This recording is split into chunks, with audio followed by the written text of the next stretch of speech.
Hello, everyone out there in the multiverse. I'm Dan, Chris. And I'm Isaac. and we are here to discuss movies, right? Yeah. Yep. And we are talking about movies we watched as kids, and whether they held up or not. Yeah, I was like, I don't think I've seen the movies I'm going to talk about today in at least 20-some years. So I own all the movies that I'm going to talk about, but it's been at least, like Explorers has been almost 20 years since I've watched it. Well, what movies are, well, I guess when you say no, what movies are you planning on talking about? I mean, the two that I picked for today were Adventures in Babysitting and Explorers. Okay. So both movies, more Adventures in Babysitting than Explorers, because Explorers I kind of wrapped in, like in my memory, that Flight of the Navigator kind of thing. All right. But we'll talk about that a little bit. And then I'm planning on talking about Masters of the Universe and Little Monsters. And I will be talking about Teenage Mutant Ninja Turtles and Howard the Duck. Oh, yeah, there we go. Howard the Duck. Yes. He's Howard The the Duck. Duck. I can't get that song out of my head. It's just Oh, there. it's going to make me want to watch it now. Yeah, exactly. All right, well, before I start talking about Masters of the Universe, because I think I'll go Masters then Little Monsters, I want to mention in the month of February, if you're watching this in the month of February, 2021, there's a Indiegogo campaign for the movie Go Away. It's being put out by Slasher 15. The reason I mention them is again, independent cinema, local to Multiverse Comics. So they're going to be out in the Culpeper Orange area filming their third film now. No, fourth film. This is their fourth horror movie. It's kind of an intruder / killer type thing, and it looks pretty cool. It has a couple celebrities already attached to it. Felissa Rose from Sleepaway Camp has already agreed to do it. And Tuesday Night from Nightmare on Elm Street. Nice. Yeah. So check it out. It'll be on Indiegogo, I think, starting February 2nd, and should be on there for the entire month of February. Okay. All right. So Masters of the Universe. First piece. I dig Castle Grayskull, even if it's a painting picture. I had to. I compared it in my head to the toy that I had as a kid. I had like the greenish gray piece toy, and I was like, the toy looks cool, but I'd at least hang this painting of Grayskull in my house. Okay. I don't know if I'd hang the toy Grayskull in my house. So I was like, I'll go with the painting. I mean, true fact, it's actually on my desk at home. Ah. I had one. I don't have one now. So I like that. That toy held such a special place in my heart. I pre-ordered the remake of it. Oh yeah. Yeah, it's coming I out. think mine is somewhere in my parents' garage. Now, if I caught it like in my hands, I might have that vibe. Like, yeah, it's going somewhere. Yeah. I might be like, it's going. All right. Yeah. The intro, the movie piece, I was like, this is Superman. It is very much. He had the star, like the spacey night thing, and you had the music, and I was like, this is Superman, Christopher Reeves all over. And then I actually, when looking up this movie, that's from the same production company. Yep. So I was like, Yeah. this makes a lot of sense. Yep. They might have recycled a couple ideas there. Yeah. Loved Skeletor's costume. The black armor and the face makeup, I thought that was great. The only part that took me out a little for Skeletor was the nose bit right here. Okay. Because the way they said the makeup and the mask, it lays over his nose, and there's no depth there. There's just a little bit of cloth to look like the holes. I'm like, I see your nostrils. Yeah. Meg Foster is Evelyn. She looked pretty. Not gonna lie. The eyes, man. I mean, but from my understanding, that's all. Yeah, dumbfounded. She looked great in Masters of the Universe. Looked great in They Live. I can't argue with Meg Foster. Dolph Lundgren. He looked like He-Man to me. Did he look like He-Man to you guys? Oh, yeah. Oh yeah, definitely. It's interesting because I think this came right after he did Rocky. Yes. So That's on actually the how he got tail the end, gig. and so he is definitely buff enough, and that isn't like Dolph Lundgren now. Yeah. Apparently, that was what they liked him in that, but they're like, because of his limited acting experience, they redid the script to protect him. So that's why the movie's more from Skeletor's perspective than He-Man's perspective, because they're like, we could trust Skeletor to deliver. So, Frank, what's his last name? I'm flaking on the actor's name of Skeletor, but but apparently he took the role because the children in his family dug He-Man, and they're like, "Well, I get to be Skeletor. All right, yeah. I'll do the movie." I also learned that Mattel said He-Man couldn't kill people. That's why we have so many laser fights and laser Okay. guns and things like that. And the guys looked like stormtroopers, and I think that only hurt the comparison. Like all the shock troopers for Skeletor are black armor stormtroopers, but with Vader helmets, and they're shooting lasers. I think the comparison was going to happen. Yeah. Right. I mean, it could be because you got to figure after the tail end of the success of all the Star Wars, Oh yeah, well Yeah. this came out 10 years after Star Yeah. Wars. and it still had a ripple effect of the B movies. Oh yeah. Mm-hmm. Now I'll admit, while I was watching this, because I haven't seen this in 20 some years, and it made me realize I have not seen Star Wars probably in just as long. Like I've watched some of the other stuff, but like just sitting down and putting my full attention on the original Star Wars, it's been a while. And like 40 minutes into He-Man or Masters of the Universe, I'm like, this is better than Star Wars. This is like, I'm digging this so much. And then we hit about 40 minutes in, and there's just Took you giant 40 minutes, right? Yeah, that's when we get that lull of, like, just in town, we're not doing much of anything. Uh-huh. He-Man's that getting gymnasium captured, and I'm just like, all right, guys, this can be edited down. We can edit this. Let's speed it up. Yeah. And then I looked at the time, like I looked at the timestamp, and I'm like, okay. And like every now and again, I'd look at the timestamp, and I'm like, all right, that's now we're at an hour 10. Come on, He-Man, let's get some moving. I loved the Mercenary Squad. We had Blade and Beastman, Yeah. and I did think Beastman's costuming kind of sucked, but I dug everyone else's. What was the lizard's name? I don't know. Yeah. I just went with Lizard. Blade, I kind of thought looked like the guy from Rocky Horror, like the long hair, but he had just shaved his head. Yeah. I was like, it looked like, oh, he went to battle mode. He left the Transylvanian Hotel and went to go battle for Skeletor. I completely forgot James Tolkien was in this. He plays the detective. He's also the principal from Back to the Future. And I was just like, this is the same character, just in different points of his life. Mm-hmm. Yep. I can see it. Yeah. Yeah. I have other thoughts, but those are the main ones that come off to my... I was originally did an unfair comparison of the Master of the Universe He-Man like hoverboard. Like I was like, Back to the Future did it better. Yeah. But Back to the Future came out 2 years later. So I was like, all right. And then that's not even further fair because the hoverboards weren't even in Back to the Future technically. Yeah. It's So. Back to Yeah, the Future Back to 2. But the car floated in Back to the Future was kind of what I was thinking. Mm-hmm. But the hover effects, I was like, guys, stick with the practical. This is your strength. I did not like Skeletor's golden armor when he went all Oh yeah. Mm-hmm. Super. Super Saiyan, I guess would be the best way to look at it. Well, when he had the power. He did have, I have the power!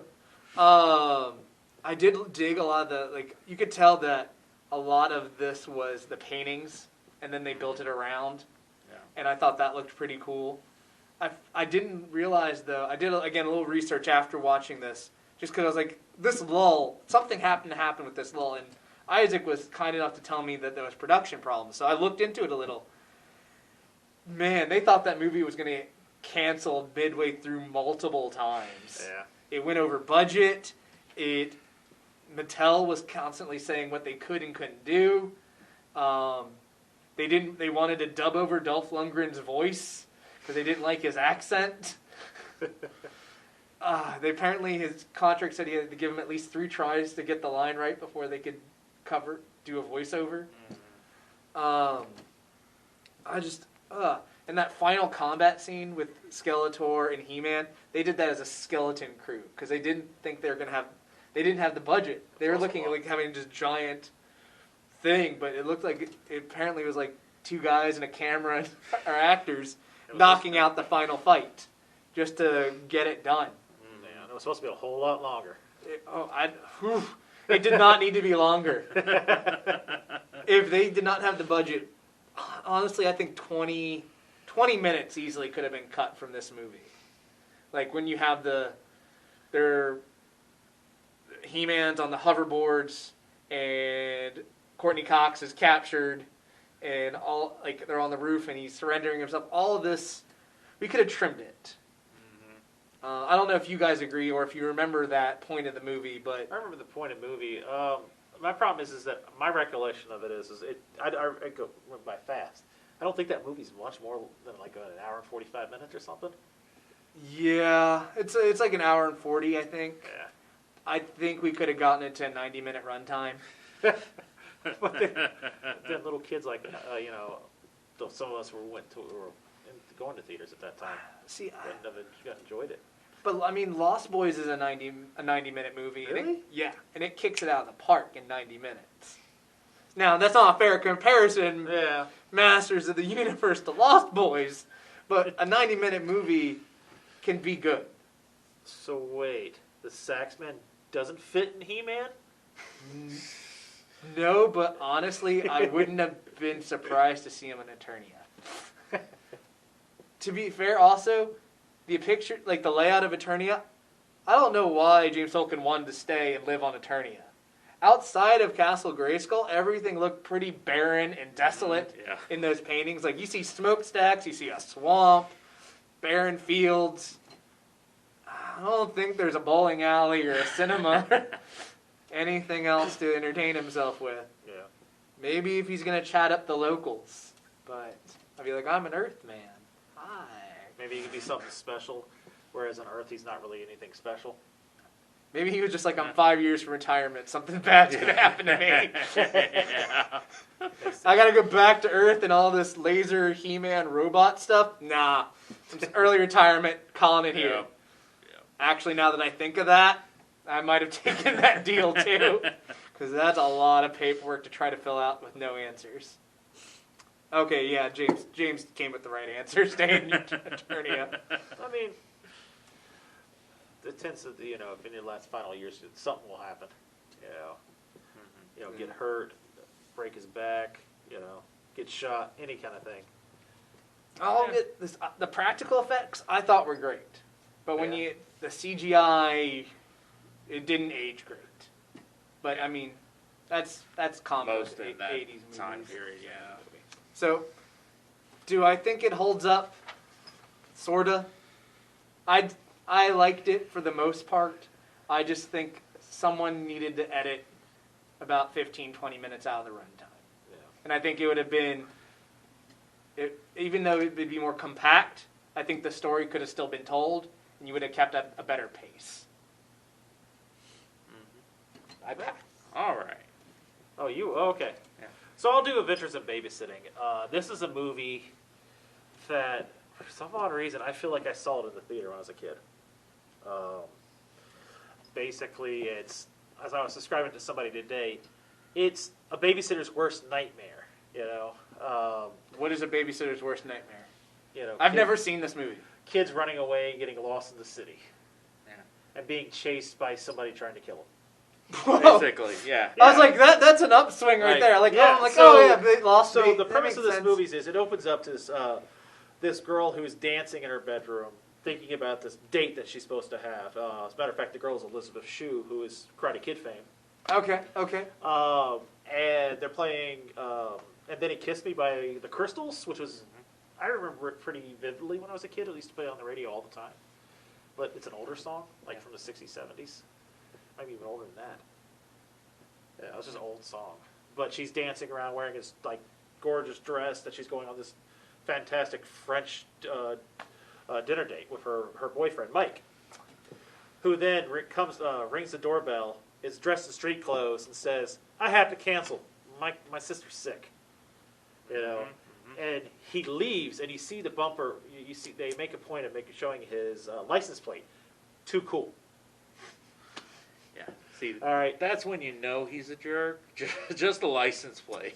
I mean, I knew he was a jerk because he's played by Brad Whitford, who plays that kind of scrimmy, schemy kind of dude in every movie he's in. You know. So she's kind of bummed out, and she's talking to her best friend, and she decides that she's going to take a babysitting job for get some money since she ain't doing anything tonight. One she didn't want to take. Yeah. She's like, Cut I'm to- too old for babysitting. Yeah, because she's a 17-year-old kid. She's about to become a she's too old. senior. I can see if maybe. And so then it cuts to the kids. You see a brother-sister combo where they're teasing each other, because the brother is trying to cook dinner for her sister, and the sister's being, sitting there reading Thor comic books. Clearly, Marvel paid to be put in this movie because they go to the little girl's room, and her room is just plastered with Thor comic books on the wall. They actually put Thor in the movie. Hey, thanks. Most movies I'll have talk some. about that later. That's All right. Most movies have some level of product placement. Yeah, but this is to be fair. Yeah. I felt like it was a huge product placement, but He-Man had some product placement. it was Oh, definitely worth watching. Worth seeing. It plays a huge plot point that this girl is obsessed with Thor. She's throughout the movie she wears Thor's helmet. Okay. But then she kind of fast forward a little bit. The babysitter comes in, and the young daughter is teasing her brother about being in love with the babysitter, and she goes, "I'm not going to tell her that you write poems about her." And he goes, Oh, "What? no. What?" And she goes, "Yeah, isn't that right?" Says the babysitter's name, and she turns around there. She goes, so that's another plot point that the young son, or the young boy, has a crush on the babysitter, which who didn't? If you were, he's relatively puberty age and had a little bit older, should I'd have say been he's going off probably to about college. 15, so not that much of an age difference. Oh, it's like really. 2 years, really? I mean, it's Yeah. not. I mean, but he had a crush on her. Yeah, it's understandable. A 15-year-old might be into a 17. And the funny thing is that he wasn't supposed to be babysat. It was just for the daughter. Yeah. And because he was supposed to be going to a party, or not, sorry, a sleepover at his best friend's house, who, oddly enough, is standing outside the door when they are going out to go on their adventures. Because she gets a phone call about 5, 10, 15 minutes into this babysitting the kids, and it's her best friend going, "I did it. I ran away. But I don't want to do it anymore. Where you at? I'm in the city. Come get me, please. There's guys with guns. There's hobos trying to get into the phone booth, And she just starts describing the horrors of this being in a train station. Now, is this all... Oh, okay. It's actually just her being in a train station. Yeah, she's just a... I was like, this sounds horrible. Go pick this child up. Yeah, so Well, she's that's like, the premise. she's like, I can't get you up. I'm babysitting. She's like, come on. I think I'm gonna die. I don't think I'm gonna waste, last the night. And so she says, okay, I'm going to get her. Looks at the guy, says, you watch you. Tells the kids to watch each other, and they're like, nope. What would you do if Mama found out that you went to you went to the town and left me alone with my brother? So they blackmail her into taking her with her, and because the best friend's outside, they take him along to keep him shut up. Gotcha. So they're driving down to go pick up the best friend, and they blow a tire. So she's about to call a tow truck, and realizes she left her purse at home. Hijinks. Yeah. So, needless to say, she's picked up by a trucker who tows the car to his. Sorry, he's going to tow the car to get it fixed, but lo and behold, he's a crazy trucker, and gets a phone call because his wife's cheating on him, and drives off to go go after the wife cheating on him. Hilarity ensues. He's shooting a gun. They're running around screaming. Dive into another car. By the way, that car is now being hijacked. Yeah. All right, so this movie sounds like just impulse writing. Would Like- that be accurate? Like, Oh. I have this idea. Mel, what does this happen? No, this happen. I think the idea is exactly how I said. Babysitter's worst nightmare. What could happen? What is the babysitter's worst nightmares? And then Okay. make them happen with a semi-plausible idea. As the night goes on, at one hijink after another hijink, you find out the mob is now trying to kill them. Mom is trying to kill them? The mob is trying to kill Mob. Mob. Mob. Oh. Yeah, I thought I heard mom at first too. I was I'm like, like, that's wait, like- I don't remember that part. I was No, like, the yeah, mom. that would be the worst nightmare of the babysitter. Yeah, so- Because not only they're trying to kill the kids, you're not going to get paid. Yeah. That babysitter money's not happening. Yeah, exactly. But one of the big things about this movie is that it's directed by Chris Columbus. It's his first movie. Chris Columbus is very famous for writing Gremlins, Harry Potter for most of those modern people, and he did the Christopher Columbus movie. Okay. Yeah, you should. Yeah. Yeah. Well, his production company's 1492. Oh, yeah. So, do you think this movie holds up? So yes and no. Where it fails is most movies from that decade fell. Clothing, cars, that kind of attire. But the enjoyment factor's still there. I mean, but if Right, it's but that is clothing from that era, Yeah. though. Yeah. So you can't really judge it on that. It's more like a period piece. At There's a this point. few questionable, very stereotypical, cartoony aspects of it Yeah. that are kind of like you could cut them out now and it'd be okay. gotcha. Yeah, You I know, like the jazz scene. The jazz scene. So, if Police Academy hadn't happened and didn't have that kind of almost exact scene, you know, with the bar, Uh-huh. that's So what that- I think they were trying to imitate on that with that. Oh yeah, there's some cut. Yeah, that reminds me. There's a cut and paste scene from Return of the Jedi. Skeletor going down the being heaved in top falls down the alley shooting. He's like, no. I'm like, you just Emperor Palpatine Skeletor, didn't you? Oh, at the end, yeah, okay. So I was like, I think Yeah. homages.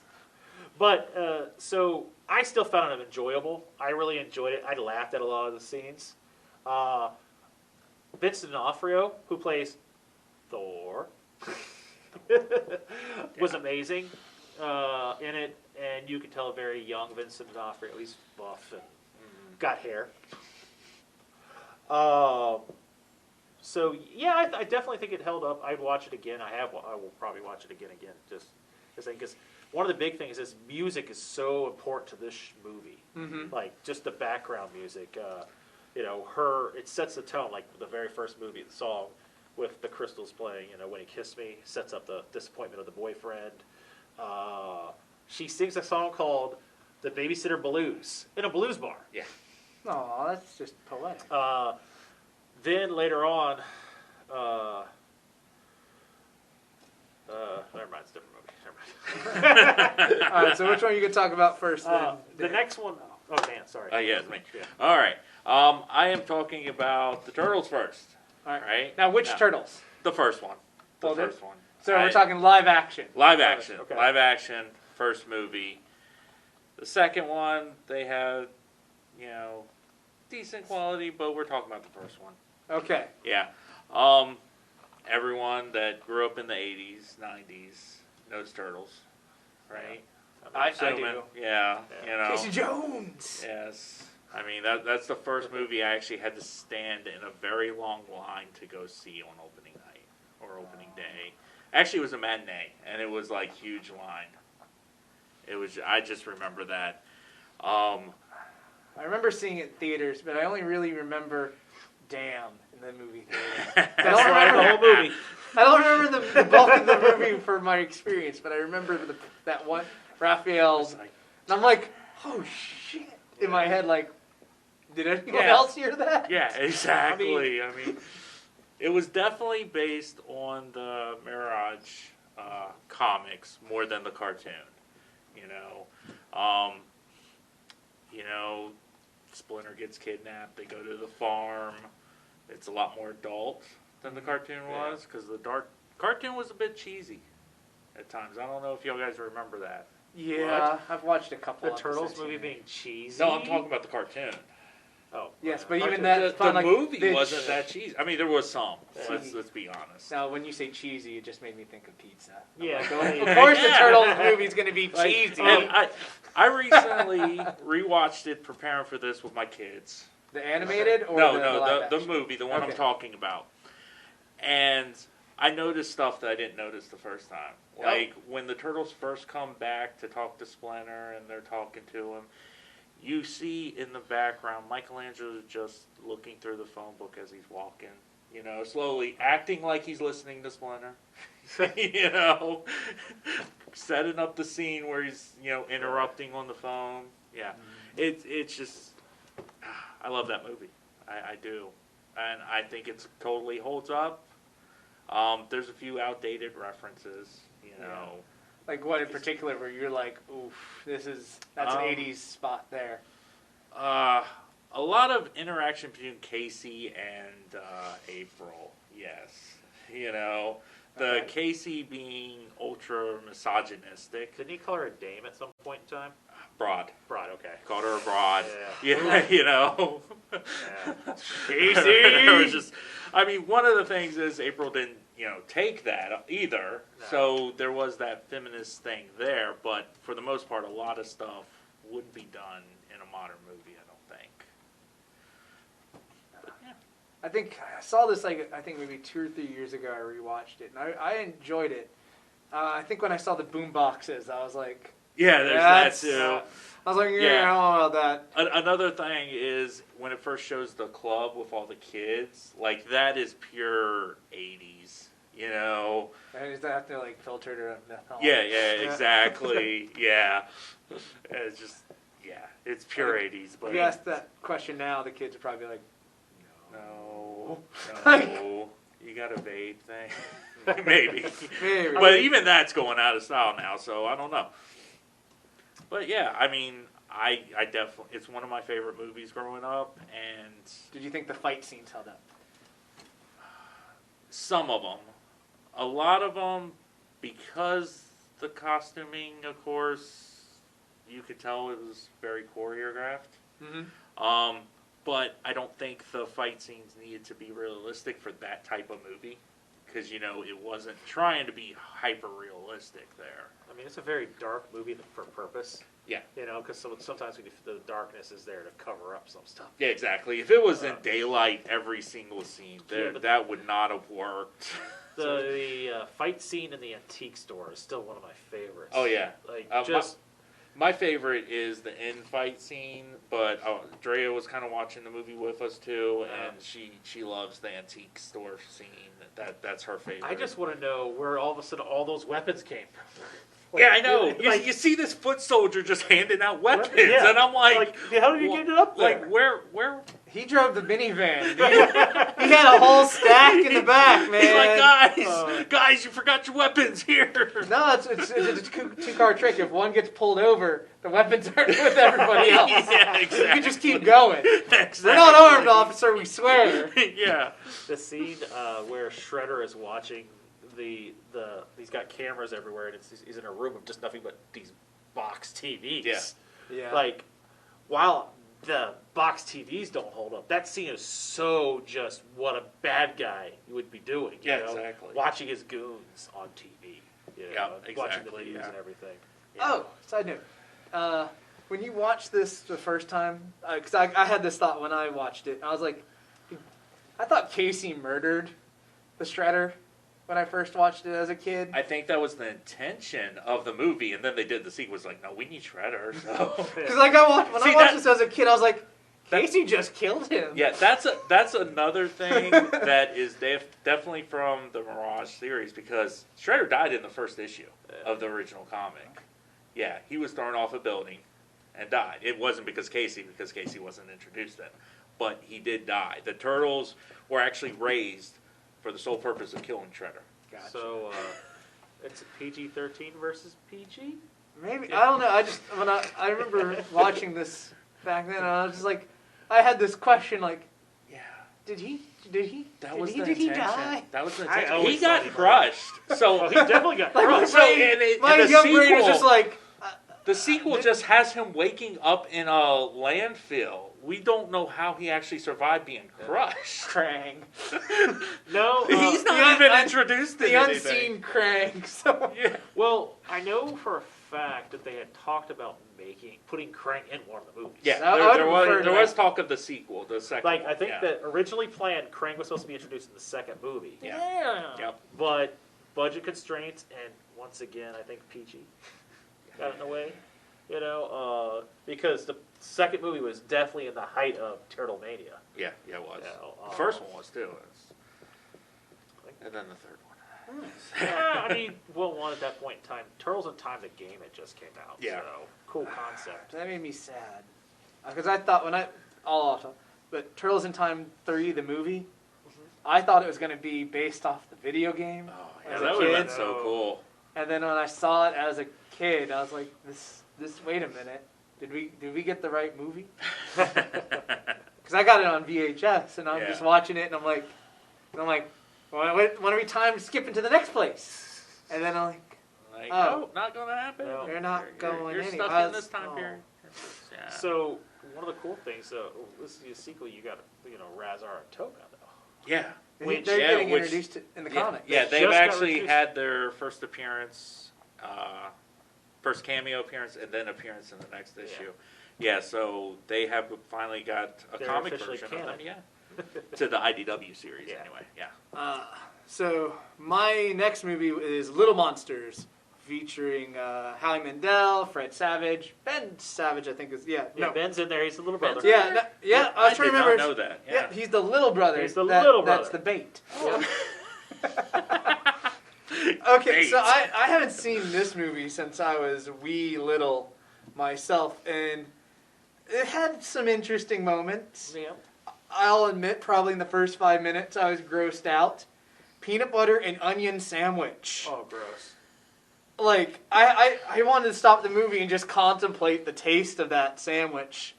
And that sounds horrible to me. Like, Yeah, neither of you have I ever been would- compelled for that No, sandwich, right? No, that sounds disgusting. No, that would be I was like, maybe horrible. it's just Maybe me. that's why the monsters wanted him. Maybe. Maybe. That's why we want you on our squad. Bad taste in food. Also, Brian Stevens, Fred Savage, he's kind of a dick. Like, I know he's saying he got framed for the broken bike and the ice cream and all that stuff, which maybe, I don't know if I believe it or not, but it's possible that the monsters messed with him. He took his little brother's lunch and threw it out the bus because they had a disagreement. He thought little brother framed him. So, because he wouldn't admit it, he took his lunch and threw it out the window. Let me ask On you the a question. first day of school for this Let kid. me ask you a question. Are you an only child? No. Oh, okay. So I was thinking maybe you didn't get it, but I get it from being, yeah. That just sounds like a dick to me do to a and my kid on sister their never first did day. that. Yeah. We were a lot more harder on each other. Uh-huh. Like, she wouldn't take my food or anything. She would just take household appliances and hit me with them. All right. Sorry, Charity. But then it almost led to the kid getting beaten up, too, because it hit the bully that was apparently getting ready to get on the bus. So you have this kid, one of the bigger kids on the bus, mind you, looking at Little Savage, like maybe a second grader. I'm like, Well, this I kid's mean- gonna die. Yeah. So, one of the big things is I think that they just moved to that town. Yeah, this is like day one So school, he's- I think. So they're trying to make impressions, and of course, I would think that he wants everybody to, not be like treat him like crap, Maybe. like an outsider. So he picks on his brother because that's natural. I don't think anyone was paying attention to him until the bully came on going, "Is this your sandwich?" So Daniel Stern plays Savage's dad. Dad, yeah. Yeah, and he's Marv in Home Alone. Yeah. So I'm just thinking like this is before the fall. Yeah. Because you see throughout this movie the dad and the mom they're having issues in their marriage. They even decide to have a talk with their kids about separating because they moved to a house 2 hours away from his job. So he's commuting 2 hours to and from each day, and then she's mad at him for not helping fix up this house and not being around. And just, I think that was a recipe for problems in and of itself. Yeah. But it led to an actual conversation about separation to some degree. So for a movie made in 1989, that's actually kind of impressive, I thought. I was like, oh, you're talking about a real topic in a kids monster movie. Yeah. Sure. I kind of had a reminder of E.T. while I was watching this because Brian Stevens, Fred Savage, he leaves Doritos out to try to catch the monster like the Reese Pieces from E.T. And I was like, all right. The product placement. Yep, another product placement item.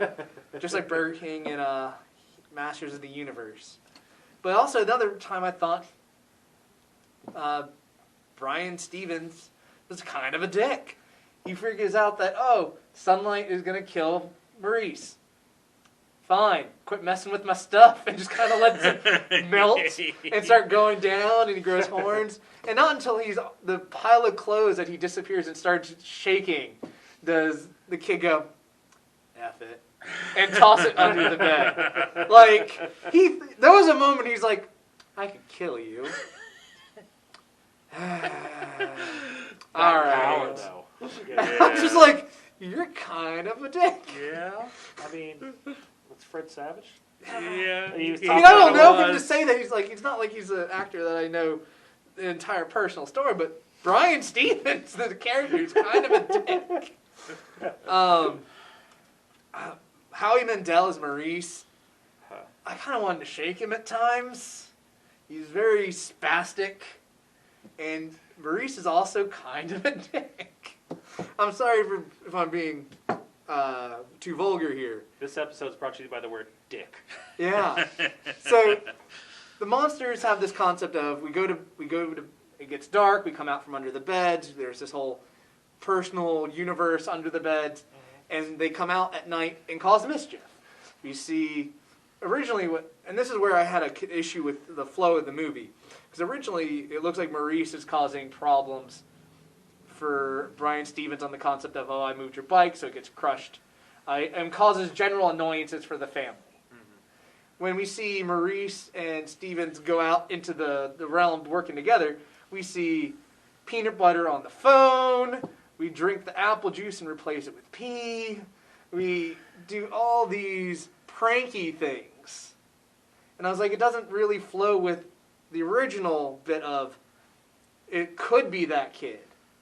But then when we cut to like the next day for these kids, and they're trying to explain to their parents that they didn't do that, I'll be like, I might have believed you on some of this. Like, this is just juvenile. Yeah. I don't know if you guys remember that or not. I mean, I don't remember the drastic change because I just remember all being pranks, and I thought that's what he did. But I clearly remember the bike being ran over. Yeah, so that's where a part of me thinks maybe Brian Stevens was lying.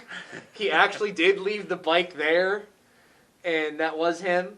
It's a possibility because they never really explain or show or anything. They do talk about the ice cream, though. Yeah, or maybe Maurice is just a really bad monster, because all the other monsters in this other reality don't pull the same stunts Maurice does in the monster world. We see Maurice pull someone's pants down. We see him poke and be mean to the other monsters. The other monsters are just looking like they're trying to live their life in this pocket world.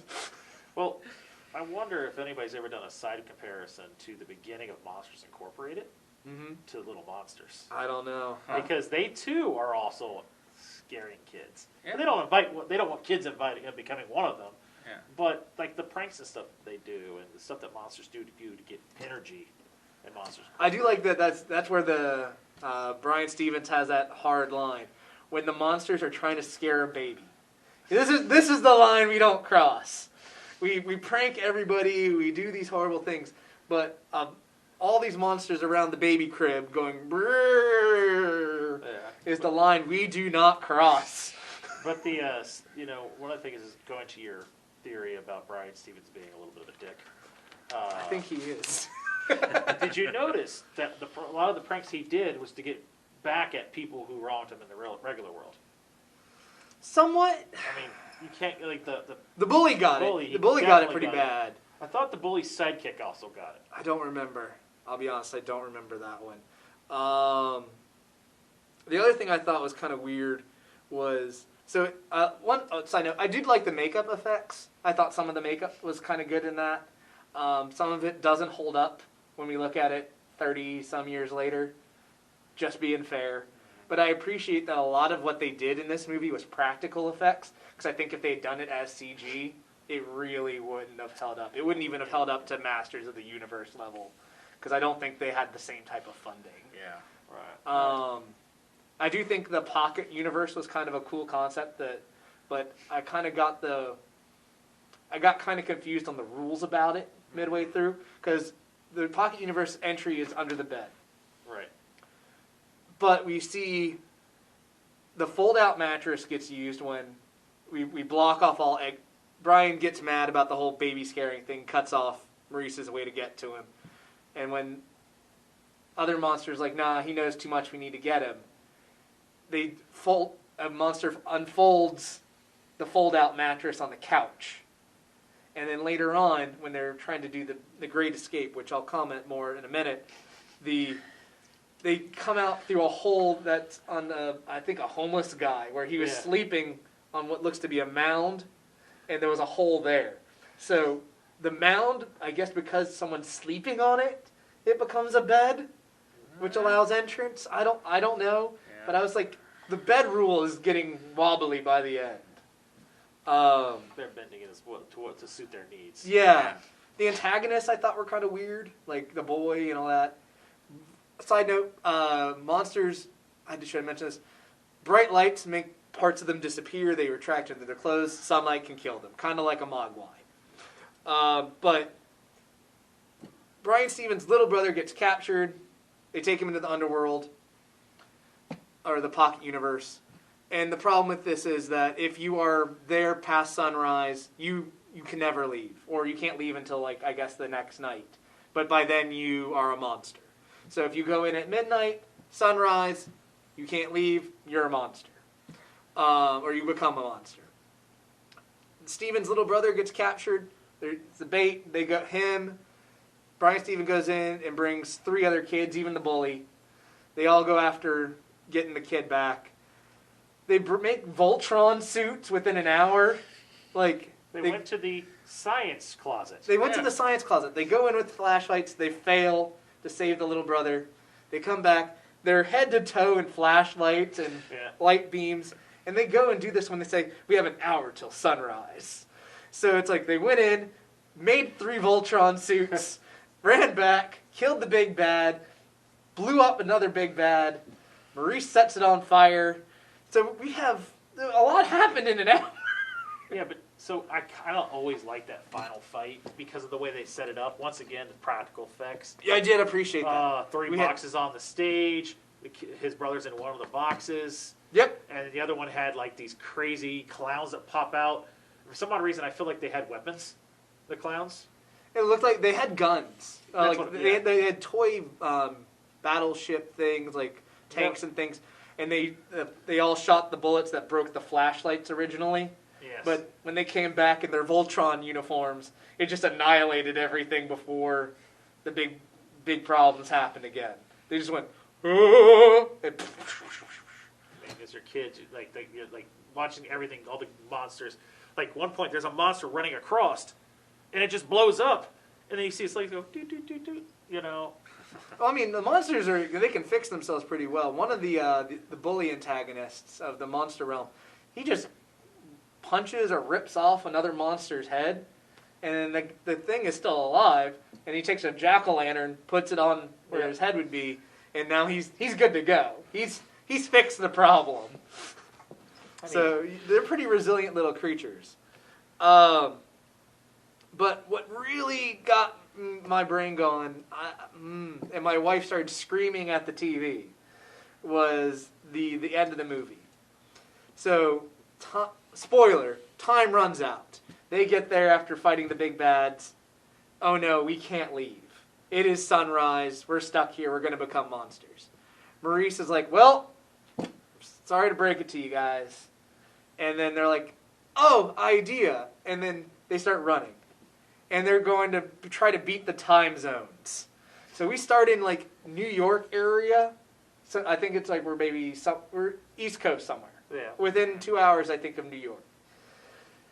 We get to multiple major cities along the way. So we stop in, what was it? One was Vegas, one was Pittsburgh or Philly.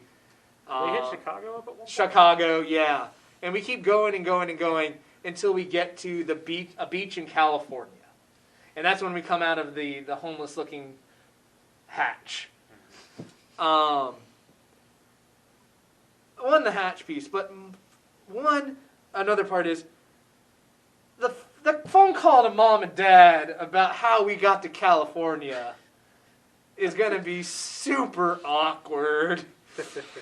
And they start this conversation a little bit in the end credits, but you can't even say, oh, to backtrack, when the little boy got taken, they were trying to find him, they were looking for him, so a couple hours must have passed in this timeline, and our hero, I suppose, our protagonist, Stevens, calls home, goes, hey Mom, I found my brother. And they're like, great, where are you? I'm with your dad, we're talking, we love you, son. Where are you? California. How'd you get to California? Oh, that's a big story. And it's like, no. I need 20 more minutes right here, right now, because you can't even say you got you got picked up in a van, and no, you needed a plane to get here. No one sold you those plane tickets. So I want that part of the movie, or I want to see where they're all stone-faced children going like, we swear we won't tell. No one's going to tell. And then Mom cracks them. Like, Mom's like, I'm going to make you an offer you can't refuse. Yeah. Grounded for the next 5 years or ice cream. Which would you prefer? And while you have your ice cream, you tell me your story. Or the next night when they tell them the story to the mother, because obviously they'll tell Mom the truth. Right? I bet Mom has a bullshit protector. Yeah. Like I could see Mom going, nothing. You know? Yeah. Which is the other part where this movie, I maybe you guys might remember the piece here. So at the end, we're having this big goodbye from Maurice and Brian Stevens, and they're acting like they'll never see each other again. And they're going like, you're my first friend, you're my only friend, stuff like that. All right. I don't understand why he couldn't show up the next night. Like, I really think... Yeah. Like, I don't think there was any rule, like, nothing saying that the portal's closing forever. I just think that, I was telling you the other day, I think it's a coming-of-age part. Like, Yeah, you're where he's now a too old. teenager, you're Yeah. too old to believe in monsters, so Yeah. this is an avenue that's now been cut off to you. But you made some valid counterpoints I can't explain, because... Because there's nothing Yeah. like, I would figure once you already believe, like, you're in the know. Yeah, once you know, not believe. Yeah. You've Well, he been definitely there. knows.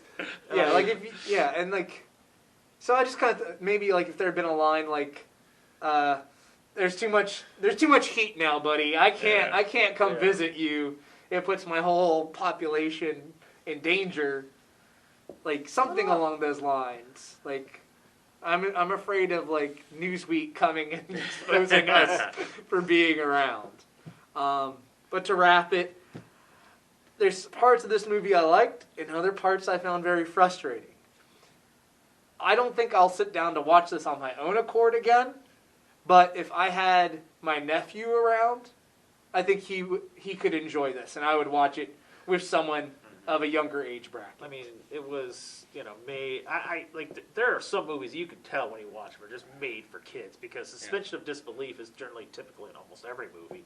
But some movies that are, especially kids' movies, are like, there are giant leaps of faith you have to talk. Yeah. Like, Oh, yeah, and it's just definitely, this might just fit in that little nick. Yeah, I mean, there's You some know. kid movies I still enjoy today, and there's some kids movies I'll be like, I never want to touch that with a 10-foot pole. Yeah. this is one where I'm like, I could watch it. I'd still have a nice time talking to a kid about this movie while we watch it. But it's not one I would put in to stream or on disc for me to relax. I definitely gotta say that I own it. Have I watched it lately? Probably not, because I really feel the last time I watched it that it kind of ran its course with me. You know how like when you watch a movie and you really, really like it, and you like it a little less, you like it a little less. And this definitely fits squarely in that I like it a little less category. Gotcha. As an adult. Just because, just various things on there. Like, there's a couple good scenes in it, like I love the last fight scene, you know, with the big monster. Oh, yeah. Just because of how they set it up with the little toys attacking him and everything like that. I dug the fire and the explosion. I hate the father so much.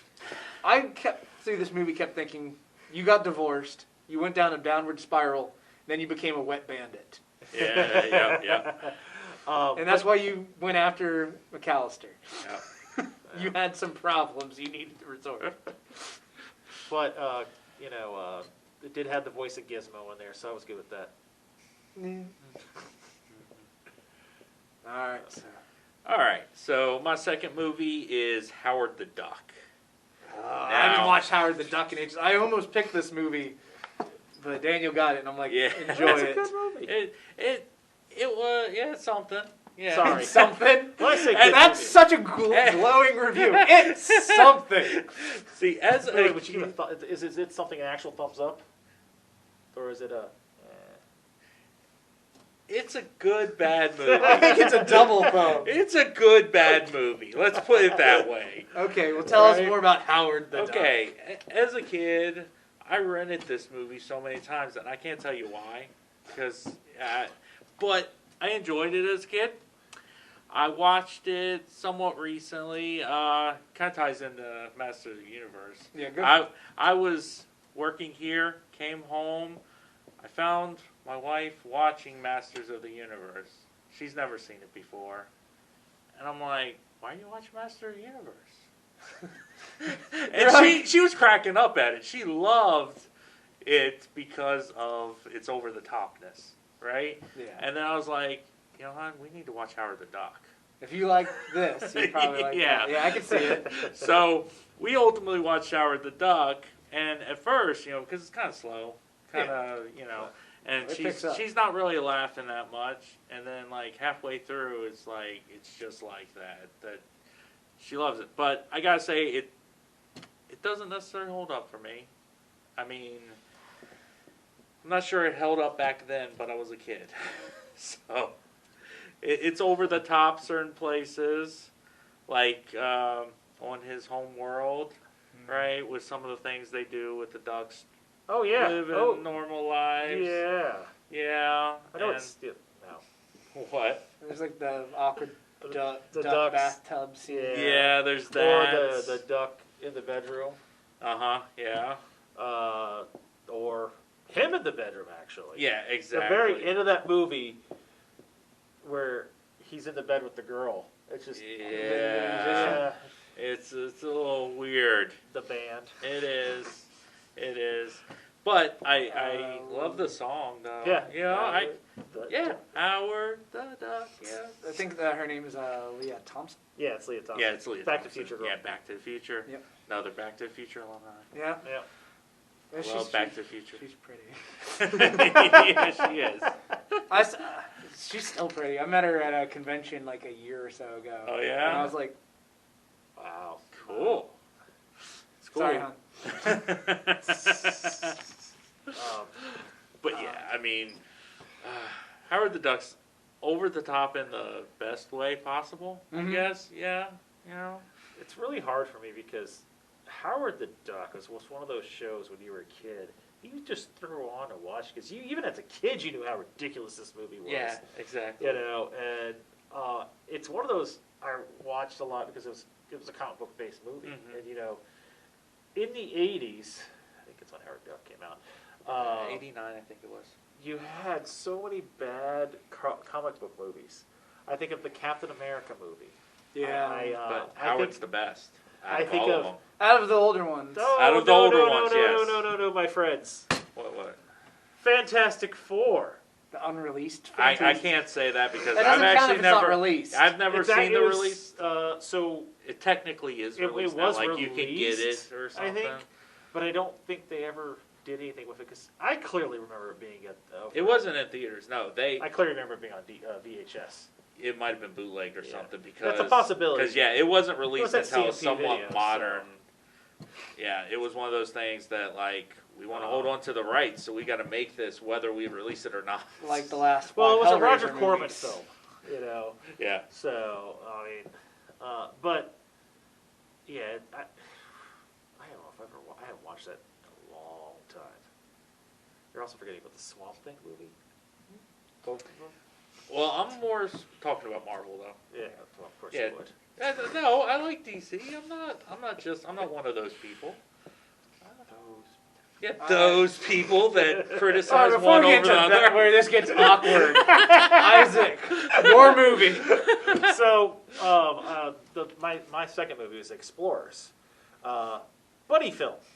Basically, you have super smart, nerdy kids who are bullied in school.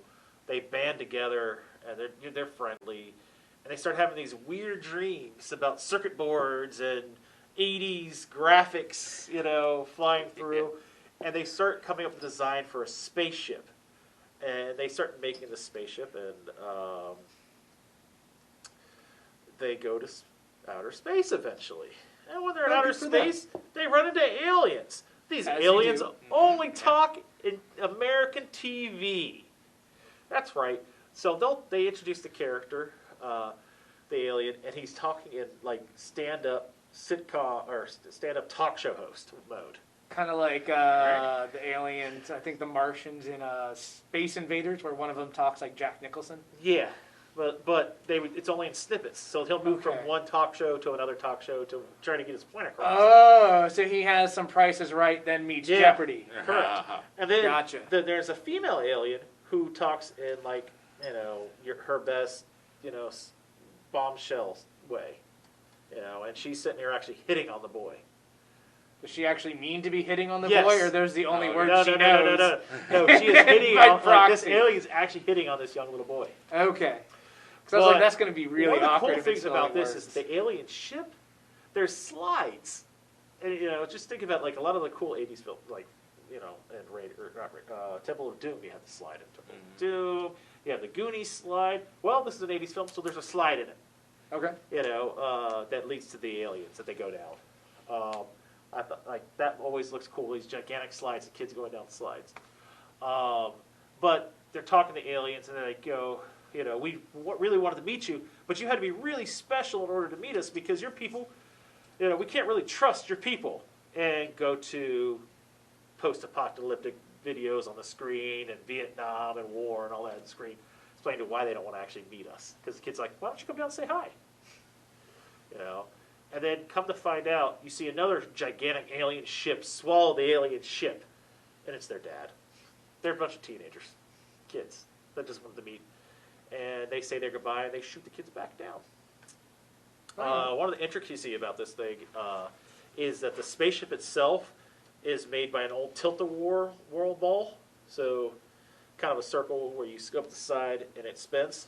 One of those. That's what their spaceship is made out of. In the film, that's what it's made of, or is that from the production They side? actually no, that's what they made it out of. Okay. So I thought it was really cool because it is one of those things where, the kids, the buddy film where the kids band together to do something as fun as a group. It's interesting because apparently I was reading that it was a flop in the theater. I don't ever remember seeing the theater. I remember renting it and watching it and really liking it then. But I oftentimes, and I'll tell you, I was telling them earlier, is that I confuse this one with Flight of the Navigator, which is a completely different movie. A bigger budget. It was a Disney movie, Flight of the Navigator was, whereas this one's like that low budget. When movies come in two, this is exactly what that is. Yeah. Flight of the Navigator than Explorers.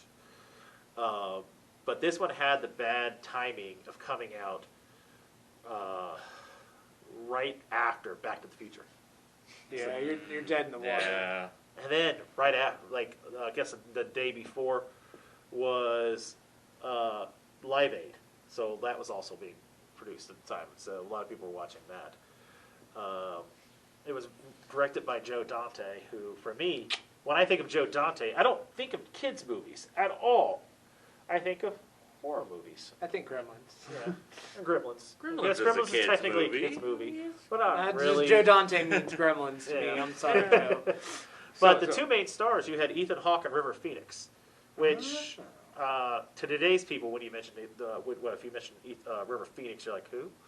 You know. Ethan Hawke. But Ethan Hawke was still a pretty big actor nowadays. All right. So, do they actually explain how these kids can make this ship? Yeah, they go into long, intricate way of telling you how they can make the ship. Like they show you making the motherboards. Well, and no. all that stuff. Like, where'd these dreams of the circuit boards and everything come from? From the aliens. They explain Oh, it when you okay, meet the okay. aliens. That's how the aliens work. Okay, The so aliens there are like- is somewhat of an explanation Yeah. because the aliens are that like, was "We wanna bothering meet me you." at first. I'm Like, we want to meet you, so we They- sent you they these made dreams this. because you're Okay. special. You're not like everybody yeah, else. I could suspend my Which- disbelief to that. Yeah. Kinda. Yeah. But them just having dreams and then just doing it, it's just, yeah. The big thing is like Field of Dreams mentality. the people who did the special effects for this, or the at least the digital special effects, was Industrial Light and Magic, Lucasfilm. So they had some pretty cool special effects on this. And the aliens' bodysuits were, your typical rubber suit, but they were really well made. And Howard the Duck was done by George Lucas. Mhm. So, Yeah. hey. Yeah, Actually, I think that was his first movie after the Yes, it Star was. Wars trilogy. it was. Ouch. He fell. I mean, man, it's like he followed up with a great movie, like Willow. So, Isaac, would you say Explorers holds up? That's a good question. Do I see myself rushing to rewatch it again or rewatching it anytime soon? No. If you're having a movie night, would it be something you'd pop in? No, Okay. because there are better movies. So it probably doesn't hold up then. Like, hold up wise, like you can find enjoyment of it of the movies that I watched for getting prepared for this. This was the one that I kind of felt like it was too long. So you probably could have. How much would you have trimmed off? I would you have took think? back about 30 minutes out of there. Wow. How long is it? That's a good question. It's 2 hours? No, it's not 2 hours. It's probably typical ladies' movie, so about an hour, hour and Yeah. 45 Okay. hour, yeah. Let me tell you, 109 minutes. Oh wow. And you could take half an hour Yeah. on that? Okay. So you're going to about an hour length there. Yeah. Made for TV. I mean, With some commercial breaks. yeah. you're lucky y'all did not get Battle for Indoor to be talked about. Oh, this is fun. Maybe we could do this topic again. So sometime. Oh, I yeah. liked it. It made me think about some movies because the big thing was I was like, oh, I'm going to talk about Goonies. I'm going to talk about Back to the Future or something that I was a kid that I know, that I love. But I was like, wait a minute, I watch that like on a regular basis. So let's Yeah. find movies I don't watch. Oh yeah, Yeah. like Yeah. this wouldn't have been like let me pop this in Yeah. right away. So it was good to had to brainstorm a little. Yeah. So All right. Sorry, just a quick reminder. Go away, Indiegogo. Check it out if you're interested in some local horror movie for the area. All right. And be sure to like and subscribe to this video, and we will see you in the multiverse. Goodbye, everyone. All right. Ooh, can't wait. We're going to be on. That's what I'm well with that. Argity. You ready? Did you name? What's the name? I think he's still picking. Yeah, I haven't actually settled on a name. That's fine. Yeah. We'll continue to be nameless. I like the movie verse was taken. Yeah. I would like. Is it actually taken? Yeah, it is taken in two different ways. It's movie, one word, verse, second word, Uh-huh. and then movie, verse as one word. Okay. I really like a movie verse would have been I great. mean, you could Yeah. still put another one of that name, but then it gets kind of clogged. Yeah, exactly. Well- you kind of want to be original. So That's multiverse movies isn't bad, Yeah, possibly. or multiverse films. I that's like just that. a lot of type. Yeah. But dang. Yeah. That's why I was like. That's why I YouTube checked every idea first. I'd be like, yeah. Because there was a few that I was like, oh, this is good. Oh, it's taken. Oh, this is it. Oh. Yeah. Oh. Yep.